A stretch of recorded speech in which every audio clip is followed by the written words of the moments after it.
This is Off Track. Hello and welcome to Off Track with Hinch or Rossi. I guess you've already figured out who's here this week. Dude, sorry if I sound like a bag of stuff. I just woke up. I've been sleeping for 12 hours after traveling for, I don't even know.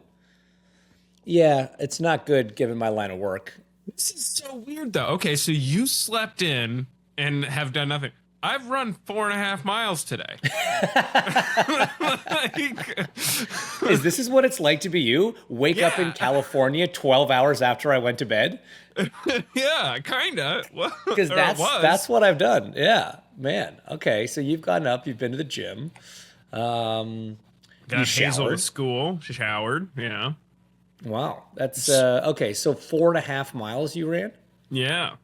I'm but still on the doing weekend, that didn't program. You do like an so 8 like or something? On a 9. So like it's like you do 2 runs on the week that are kind of on the shorter side. So this week it's 2 4.5 mile runs, and then this Saturday right before Long Beach, get in the mood with a 10 miler.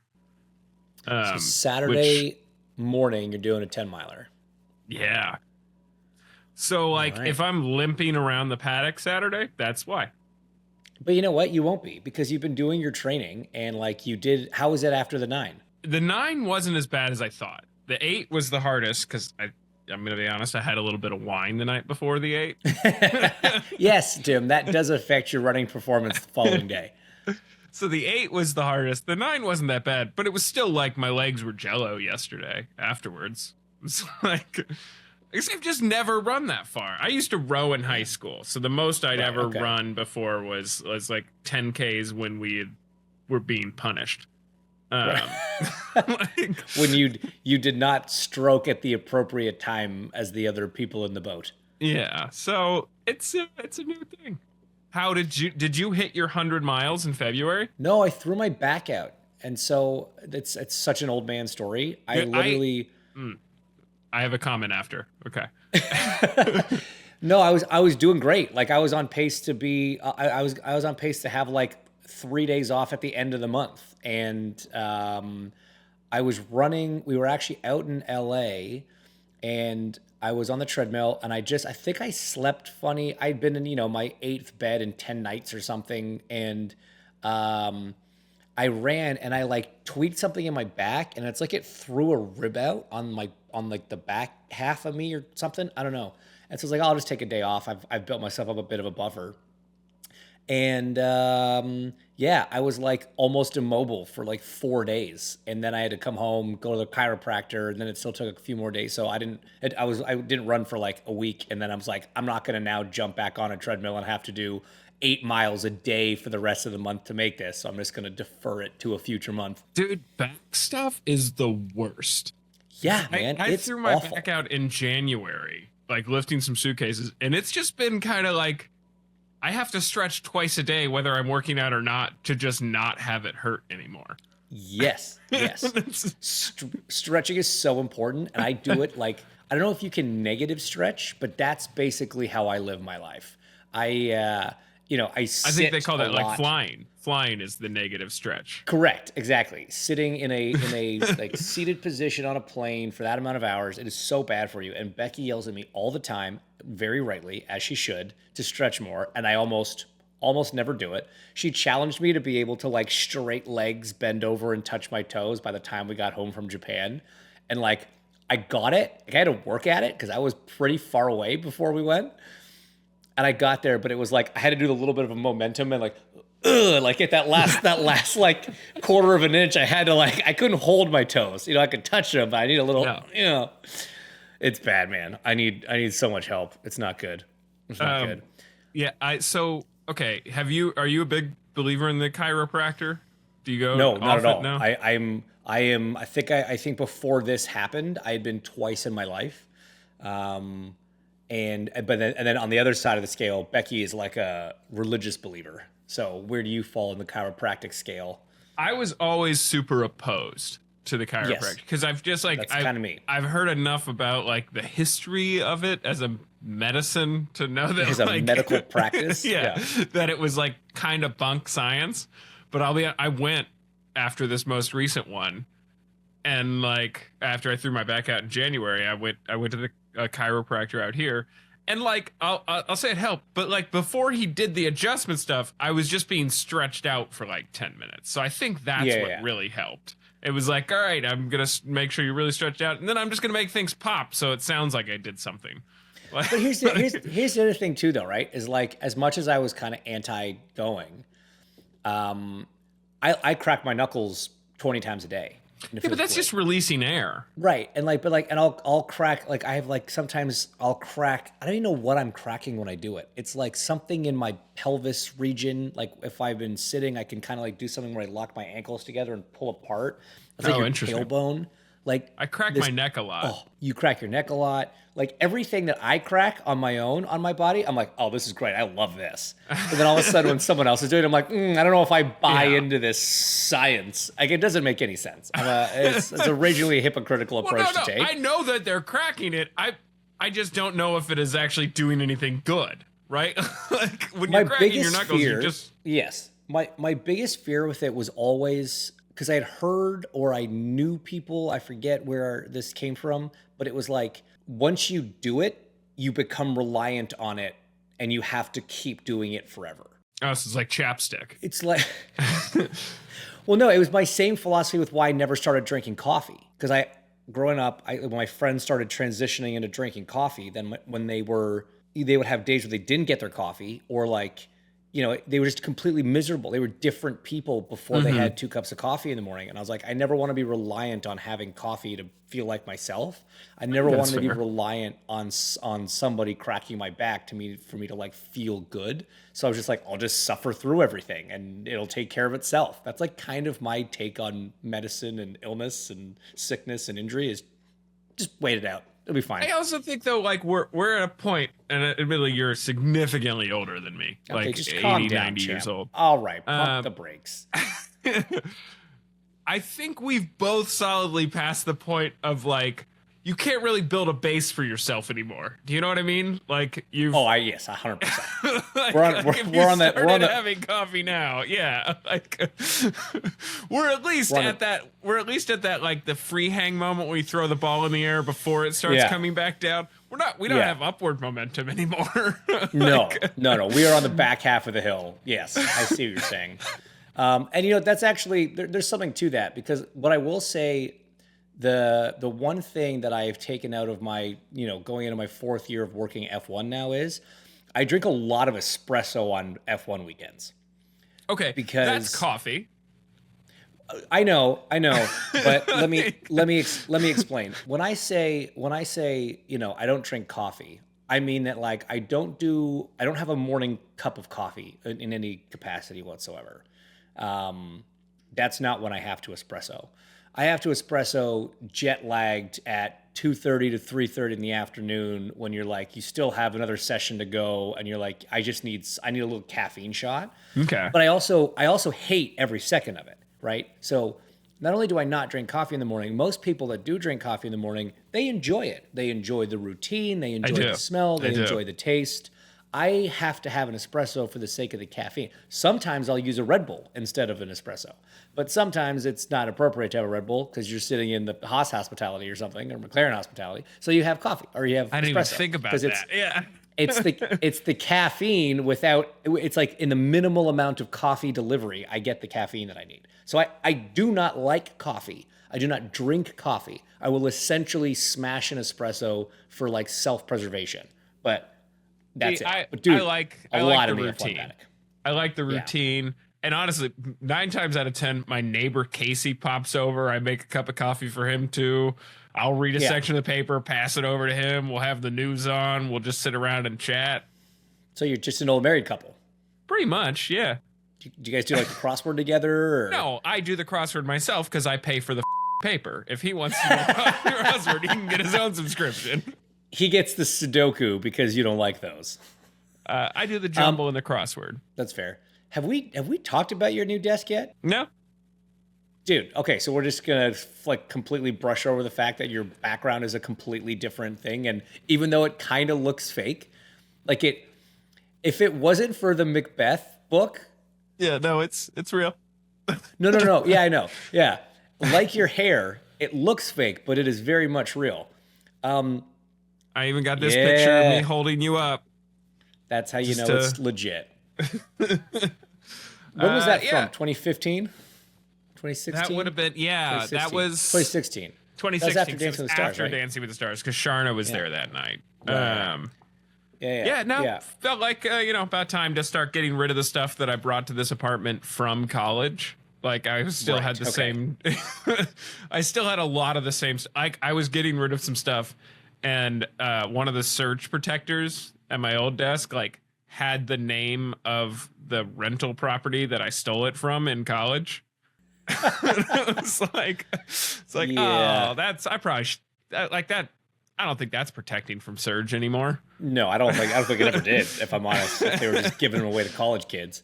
Yeah, no, it's crazy, man. Podcasting must be going pretty well for you. Buying new furniture and no, I stole this from a college house, just like everything. Okay, good. else. Yeah, because I was going to say I have no new furniture from podcasting, so I'm not entirely sure. Hey, how speaking this of has which, where happened. are you recording from right now? A friend's house. In what municipality? I don't actually know the answer to that. I'm not It'd be sure where Malibu. It's Malibu. Okay. Malibu's its Okay, own is that the- municipality. Is it? Yeah. What does that have to do? You live in Los Angeles. What is that? What are we doing here? There's a lot of bad places in LA. Not a lot of bad places in Malibu. No, they're not. They're not. And I'm eternally grateful to my friends for allowing us to crash here for a few days as we get over our Japan hangover. So how was the travel back? You were there covering F1. We'll do that in the main episode. We're going to cover some travel stuff on the Thursday episode because as a travel podcast, it seems only appropriate to hold some of it off. I will say that we made it. I'll tell you this story of leaving the track on Sunday. So look, F1 has this interesting dilemma. Okay. Right? So there are a lot of good things about having sellout crowds in the healthy six-figure number, right? Most series would aspire to have that and welcome it with open arms. There's some challenges. Get it once a year. Right. And there are some challenges. We get it once a year. Right. Namely, egress is, people trickle in at different times. People all leave in a pretty small window. And most old school racetracks are built out in the middle of nowhere because that's the only place you're allowed to build racetracks. And so the infrastructure for a mass exodus of human beings, not awesome. Non-existent. Not awesome. No. So Becky and I's plan post-race was our friends had come out. Our friends from Singapore had flown to Japan. Becky and them were hanging out over the weekend. They all came to the race on Sunday. They very smartly ducked out of the race a little bit before the end and started the train trip back to Kyoto, which is where they had been staying. And so my plan was Sunday night, Becky was going to stay with me. So they were going to take off. Becky was going to stay at the track with me. And then her and I were going to train trip back to Kyoto, which is like an hour and 20 minutes kind of on a normal program. That's like what it took them to get in, for example. So race finishes, post-race show finishes. I wrap up some loose ends and we're like, okay, our options are get into one of the cars that the crew has, drive back to our hotel, which Google Maps was saying at the time of our decision making was going to be an hour and 15-minute drive in the wrong direction from Kyoto, but we could then get a train from there and start the journey. And I knew based on experience of leaving that track for every night for the last 4 nights, hour and 15 was incorrect. It was going to be longer than that. So I'm like, no, there's a train station here. Yes, it's going to be packed with people, but it's probably still quicker to just go line up there and do that. So I get my luggage out of the car and we walk with the masses for a mile to the train station. Try to get this thing. We get in the lineup with for the people, the train. not the people. Correct. Yeah. Just yeah. Yes, with the people. Right. It was no people around, and and we get to like we can see the train station. We saw the line before we saw the train station, if that makes sense, on the sidewalk. And we got there, we lined up. We were only 50%. There were two lines. We were only 50% sure we were in the right line. And we stayed in line for about 45 minutes. And we then kind of did the math. You know, it's like when you use a legend on a map or like, hey, 1 inch is 82 miles or whatever. And we were like, okay, we've moved this far in this amount of time. So it's going to be 3.5 to 4 hours before we get on a train. So we were like, huh. Now, luckily, one of the cars hadn't left yet from the track. And so we pulled chute, did an about face, ran back to the racetrack, still carrying luggage, and found the lovely Laura Winter and Amy Overy. And they gave us a ride back to the hotel. From the hotel, we then got to the train station there and got on the first train to then go to Nagoya Station to get on the bullet train to go to Kyoto, to then get in a cab to go to the Airbnb we were staying at. Even these trains, like at this point, are so busy because there's just people scattering from the region going everywhere, right?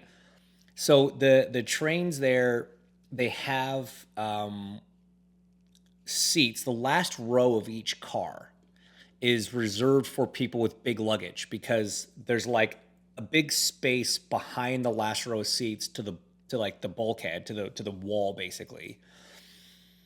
Not enough for another seat, but enough to like squeeze in some suitcases. So like if you're booking a ticket on these trains and you have luggage, you like try to reserve that last row, right?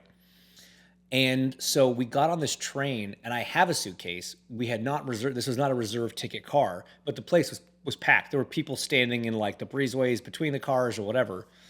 But there was the last row of this train, people were in the seats, but there was nobody in the back rows. So I was like, cool. So we could chuck our luggage or my luggage in that section, but then there was nowhere to sit. So we were just hanging out on the other side in this luggage space. Becky and I were just like standing there. But then it was kind of awkward because we're like standing over the people sitting directly in front of us. And I was like, I wouldn't love that if that was me. So we crouched down and we were jammed. I'm going to show you the picture. We were in the luggage compartment for all intents and purposes on this train riding home. So like, Tim, for reference, like that's okay. So then I jumped in, and so that's so I can post these on the video. So then I joined her, and so then we're just crouching down behind this row of seats jammed in there, and that was just until we got to the next train. Anyway, the journey out of the track to get back to Kyoto was it was something, man. It was an interesting experience. So okay, I've had somebody ask this to me because they're coming to the Indy 500 for the first time this year.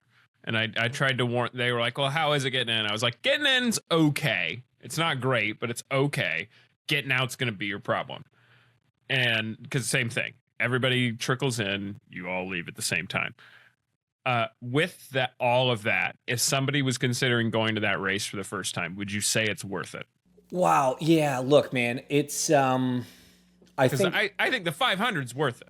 500 is for sure worth it. The difference being the 500 is very different from the rest of our races, right? Like, would I want to sit in traffic for 3 hours to leave Mid-Ohio? I don't know. I guess if you're going to Japan, that's probably the only F1 race you're going to.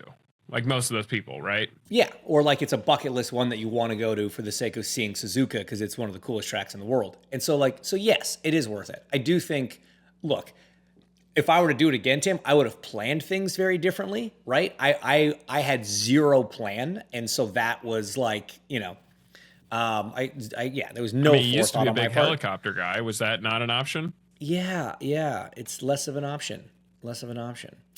Podcast money isn't great. No, I'm not. I don't even have desk money. Never mind chopper money. So the yes, I do think it's worth it. I think you just have to know what you're getting yourself into, right? I think that's part of it. It's like when you're unprepared for what you're about to face, it's like that much more shocking. So if you know what you're getting yourself into, it's fine. Look, they all suck, man. Because F1 has the beautiful struggle of every race is sold out. And so like getting out of Austin is a pain in the ass, but it's still a great event. If you were doing like a 1 day trip and it was going to take you an hour and a half to get in and 4.5 hours to get out, probably not worth it. But if you're there every day for 4 days and you get to see a little bit of everything and it's just Sunday night, that sucks. Yeah, for sure. I mean, I'll rephrase. Is Becky coming next year? No, but for very different reasons. There's budgetary constraints to do that again. But no, it was totally worth it. It was so great to see our friends. Kyoto was amazing. I think our last episode was before we went to Kyoto, which was just phenomenal. I mean, one of the greatest places to see all the cherry blossoms, which we talked a bunch about and is very well known. Saw the bamboo forest in Arashiyama, which was one of the most Instagrammable places I've ever been in my life, and unfortunately, everybody there was trying to add to that collection. Yeah. But an adorable little town and great area. And dude, we went to this one temple, and we went at night. It was after dinner, and this is a place where like they light up. There's like this one massive like willowing cherry blossom tree that gets lit up, and it's in this kind of it's on these temple gardens. Like the whole thing's just gorgeous, but it's open like for the night.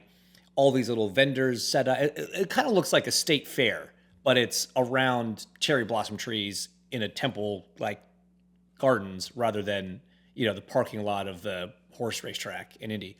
And so we watch on there, having this great time inside this temple that's all lit up beautifully at night and taking all these cool pictures, whatever.